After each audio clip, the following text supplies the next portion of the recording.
ایک شخص اپنی پیداوار کے 3 حصے کرتا تھا۔ ایک حصہ اپنے کھانے اور اپنے بال بچوں کے کھانے کے لیے، اور ایک حصہ اللہ تعالیٰ کے راستے میں خرچ کرنے کے لیے نکالتا تھا، اور ایک حصہ باغ کی دیکھ بھال کے لیے۔ وہ ہمیشہ ایسا ہی کرتا تھا، اس لیے اس کے کھیت میں اللہ تعالیٰ کی طرف سے برکت ہوتی اور اس کی کھیتی ہمیشہ سرسبز رہتی۔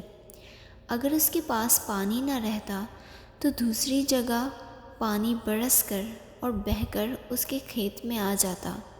ایک مرتبہ کا واقعہ ہے کہ ایک شخص جنگل میں جا رہا تھا۔ اچانک اس کے کان میں ایک آواز سنائی دی کہ کوئی بادلوں سے کہہ رہا ہے، فلاں کے باغ کو سیراب کرو۔ اس باغ والے کا نام بھی لیا گیا۔ چنانچہ اس بادل نے وہاں سے ہٹ کر ایک پتھریلی زمین پر جا کر خوب موسلا دھار بارش برسائی۔ وہ پانی بہہ کر ایک نہر میں جا پہنچا۔ وہ نہر اس شخص کے باغ میں آتی تھی۔ یہ شخص اس پانی کے ساتھ چلا کہ دیکھیں کیا ماجرا ہے اور کس بزرگ کی کرامت ہے۔ وہ نہر کے کنارے کنارے چل کر اس باغ میں پہنچ گئے۔ یہ پانی اس باغ میں نالیوں کے ذریعے پہنچ گیا۔ اس باغ میں ایک بزرگ پانی کو ادھر ادھر کر رہے تھے۔ اس راہ گیر مسافر نے ان سے دریافت کیا کہ حضرت آپ کا نام کیا ہے؟ اس بزرگ نے وہی نام بتایا جو اس نے بادلوں میں سنا تھا۔ اس بزرگ نے راہ گیر سے فرمایا، آپ میرا نام دریافت کیوں کرتے ہیں؟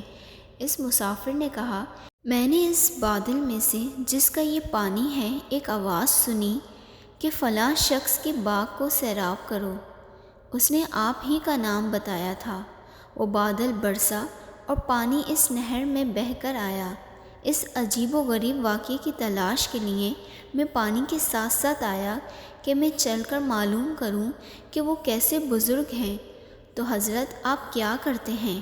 اس بزرگ نے فرمایا کہ جب آپ نے دریافت کر لیا ہے تو میں کہتا ہوں کہ میں اس کے 3 حصے کر ڈالتا ہوں، ایک حصہ اپنے بچوں کے لیے، اور ایک حصہ باغ کے خرچ کے لیے، اور ایک حصہ اللہ تعالیٰ کے راستے میں خرچ کر ڈالتا ہوں۔